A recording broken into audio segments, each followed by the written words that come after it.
नमस्कार साथियों, आप सबका स्वागत है करियर काउंसलिंग की हमारी सीरीज़ में।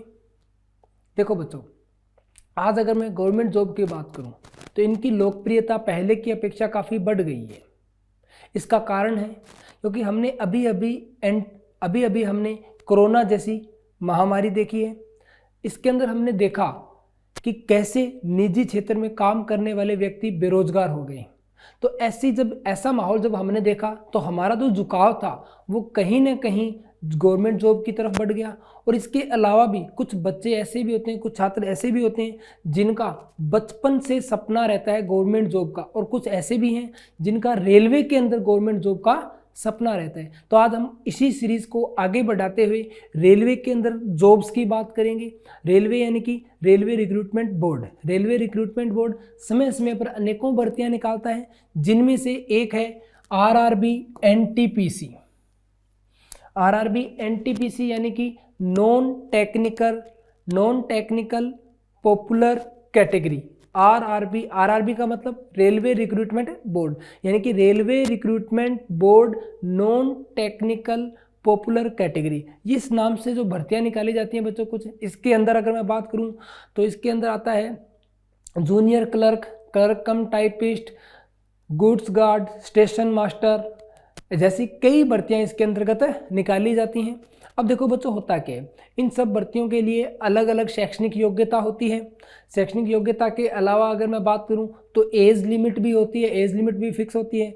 इनका पाठ्यक्रम देखा जाता है। तो हर एक स्तर पे आज हम बात करेंगे कि अगर आप रेलवे के अंदर जूनियर क्लर्क कम टाइपिस्ट, टीसी यानी कि ट्रेन क्लर्क, टीसी ऐसे ही एक ट्रेन जो टिकट चेकर होता है, टीसी टिकट चेकर, या इन सभी भर्तियों के अंदर अगर आप अपना भाग्य आजमाना चाहते हैं तो आपको आरआरबी एनटीपीसी का एग्ज़ाम देना होगा। ये एग्ज़ाम जो होते हैं बच्चों जोन वाइज करवाए जाते हैं, यानी कि जो रेलवे है इसके अंदर टोटल 18 जोन है। आप जिस भी जोन से अप्लाई करते हो तो आप सिर्फ उसी जोन के लिए एप्लीकेबल होंगे। हाँ, जो जोन का जो चुनाव है वो आप स्वतंत्र हो, उसके लिए आप किसी भी जोन का चुनाव कर सकते हो। यानी कि अगर आप राजस्थान में भी हो और आप अजमेर जोन का चुनाव न भी करते हो, इसके अलावा किसी अन्य जोन का चुनाव भी करते हो, तो इसके अंदर कोई बाध्य या कोई भी बाधा नहीं होती। तो आइए शुरू करते हैं आज आरआरबी एनटीपीसी की सीरीज़ को कि एनटीपीसी के अंतर्गत हम क्या कर सकते हैं। तो आइए शुरू करते हैं। आरआरबी एनटीपीसी का पूर्ण रूप रेलवे भर्ती बोर्ड गैर तकनीकी लोकप्रिय श्रेणियां हैं। आरआरबी एक सरकारी निकाय है। सरकारी निकाय यानी कि ये गवर्नमेंट के द्वारा स्थापित एक ऐसा निकाय है जो भर्तियों को कंडक्ट करवाता है, जो रेलवे क्षेत्र में विभिन्न पदों के लिए भर्ती करवाता है। देखो बच्चों, जो रिक्रूटमेंट बोर्ड है, रेलवे रिक्रूटमेंट बोर्ड, ये सी और डी, ग्रुप सी और ग्रुप डी की भर्तियां करवाता है। ग्रुप ए व ग्रुप बी की जो भर्तियां हैं वो यूपीएससी के द्वारा कंडक्ट करवाई जाती है, अगर मैं रेलवे की बात करूं तो। इसके अलावा देखो, आरआरबी एनटीपीसी परीक्षा के अंतर्गत station master, junior accountant, traffic assistant, ticket checker इत्यादि पद शामिल होते हैं। तो अब ये बच्चों, जो एनटीपीसी की जो कैटेगरी है इसमें आप 12th बेस पे और ग्रेजुएशन बेस पे दोनों तरह अप्लाई कर सकते हो। कुछ एक भर्तियां ऐसी हैं जो मिनिमम योग्यता के अंदर ग्रेजुएशन मांगती है, जबकि कुछ भर्तियां ऐसी हैं जो मिनिमम योग्यता के रूप में 12th मांगती हैं, यानी कि 12th तो कम से कम आपने कर रखी हो। यहाँ स्ट्रीम का कुछ भी नहीं होता, यानी कि अगर आपने किसी भी स्ट्रीम में कर रखी है तो कोई दिक्कत नहीं होती, आप एप्लीकेबल होते हैं। तो आइए शुरू करते हैं इसके अंदर। देखो, सबसे पहले अगर मैं योग्यता की बात करूं, जैसे कि मैंने आपको बताया कि कुछ पद ऐसे होते हैं जो 12th बेस पे भी, जैसे कि जूनियर अकाउंटेंट हो गया बच्चों, ऐसे ही ट्रेन टिकट चेकर हो गया। ये कुछ भर्तियां ऐसी हैं, या ऐसे बताऊं कि जो क्लर्क जो होते हैं, स्टेशन क्लर्क जो होता है या टाइपिस्ट जो होता है, ये सभी भर्तियां 12th बेस पे आती हैं। इसके अलावा station master, goods guard, traffic assistant, ये कुछ ऐसी भर्तियां हैं जो स्नातक स्तर पर निकाली जाती हैं। अब मैं बात करता हूं बच्चों इसके अंदर आयु की।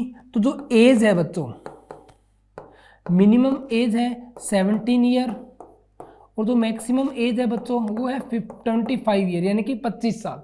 यानी कि 25 साल तक आप जो भर्तियां दे सकते हो। अब ये वेरी करती हैं, ये जनरल के लिए है। अगर आप ओबीसी कैटेगरी से हैं तो आपको 3 साल का रिलैक्सेशन मिलता है। वहीं अगर आप एससी या एसटी कैटेगरी से बिलोंग करते हैं तो आपको 5 साल का रिलैक्सेशन मिलता है। अब मैं बात करता हूं भर्ती प्रक्रिया की। देखो बच्चों, जो एनटीपीसी है वो इन सभी पदों के लिए देखो बच्चों, सबसे पहले तो होता है CBT 1। अब कुछ पद ऐसे होते हैं बच्चों जिनमें Tier 3 और Tier 4 भी होता है, कुछ पदों के लिए 3 टीयर होते हैं, तो मैं सभी के बारे में बात करता हुआ चलूंगा। सबसे पहले मैं देखो CBT 1। देखो बच्चों, CBT 1 सभी के लिए कॉमन होता है। अब चाहे वो ग्रेजुएशन लेवल पे हो चाहे वो 12th लेवल पे हो, सभी के लिए कॉमन होता है CBT 1। इसके अंदर टोटल 100 क्वेश्चन होते हैं, नंबर ऑफ क्वेश्चन 100 होते हैं और टोटल 100 नंबर का ही पेपर होता है, यानी कि हर एक क्वेश्चन 1 नंबर का होता है। और नेगेटिव मार्किंग बच्चों इसमें 1/3 होती है, यानी कि एक क्वेश्चन गलत करने पर आपके 0.33 मार्क्स डिडक्ट कर लिए जाते हैं। अब देखो बच्चों, अगर मैं इसके अंदर सिलेबस की बात करूं कि इसके अंदर सिलेबस क्या रहता है, तो बच्चों इन 100 क्वेश्चंस के अंदर 35 क्वेश्चन जो होते हैं वो रहते हैं जनरल इंटेलिजेंस एंड रीजनिंग के। 30 क्वेश्चन जो होते हैं वो रहते हैं जनरल इंटेलिजेंस और रीजनिंग के। इसी तरह 30 क्वेश्चन रहते हैं बच्चों इसके अंदर मैथ के, और 40 क्वेश्चन जो होते हैं बच्चों वो रहते हैं जनरल अवेयरनेस के। तो टोटल 100 क्वेश्चन आते हैं। इसके लिए जो आपको टाइम है वो दिया जाता है 1.5 आवर, यानी कि 1.5 घंटा। टोटल 90 मिनट का टाइम आपको दिया जाता है। 90 मिनट के अंदर आपको 100 क्वेश्चन करने होते हैं। अब अगर मैं इनकी थोड़े बहुत सिलेबस की अगर मैं बात करूं तो सबसे वाइड जो सिलेबस है बच्चों वो जनरल अवेयरनेस का ही रहता है। इस जनरल अवेयरनेस के सिलेबस के अंदर कंप्यूटर, इंडियन और वर्ल्ड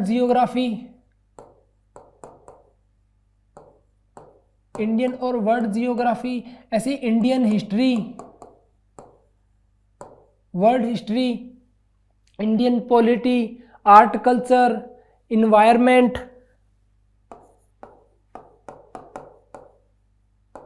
प्रौद्योगिकी यानी कि टेक्नोलॉजी से जुड़े क्वेश्चन, साइंस से जुड़े क्वेश्चन, या मैं ऐसे बोलूं कि जो अपना स्पेस स्टेशन है, स्पेस स्टेशन से जुड़े क्वेश्चन, स्पोर्ट्स, जो चर्चित शख्सियत रही हैं हाल ही के दिनों में उनके बारे में क्वेश्चन पूछ सकता है, या पीछे भी जो भी चर्चित जो शख्सियत हैं उनके बारे में क्वेश्चन पूछ सकता है। करंट अफेयर से जुड़े मुद्दे पूछ सकता है, स्पोर्ट्स के बारे में पूछ सकता है।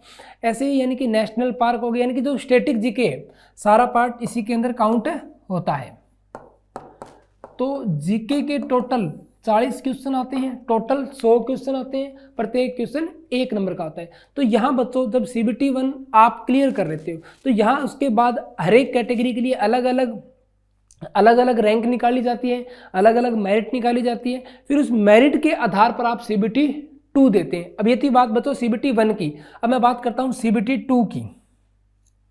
बच्चों देखो CBT 2 जो है उसका सिलेबस बिल्कुल सेम रहता है CBT 1 की तरह, यानी कि दोनों के सिलेबस में कोई भी चेंज नहीं आता। बस CBT 2 जो है बच्चों इसके अंदर नंबर ऑफ क्वेश्चंस जो है वो 120 आते हैं, टाइम उतना ही रहता है 90 मिनट, पर नंबर ऑफ क्वेश्चन जो होते हैं वो 120 हो जाते हैं। इसके अंदर 35 क्वेश्चन रीजनिंग के, 35 क्वेश्चन मैथ के, और इसके अलावा 50 क्वेश्चन जो होते हैं वो जनरल अवेयरनेस के आते हैं। टोटल 120 नंबर का पेपर होता है। और यहाँ से मेरिट बनने के बाद अब आगे बात आती है बच्चों आपने किस पोस्ट के लिए अप्लाई किया था। अगर आपने जूनियर अकाउंटेंट और टिकट चेकर के लिए अप्लाई किया था तो इसके बाद आपका स्किल टेस्ट होता है जिसमें आपका टाइपिंग टेस्ट लिया जाता है।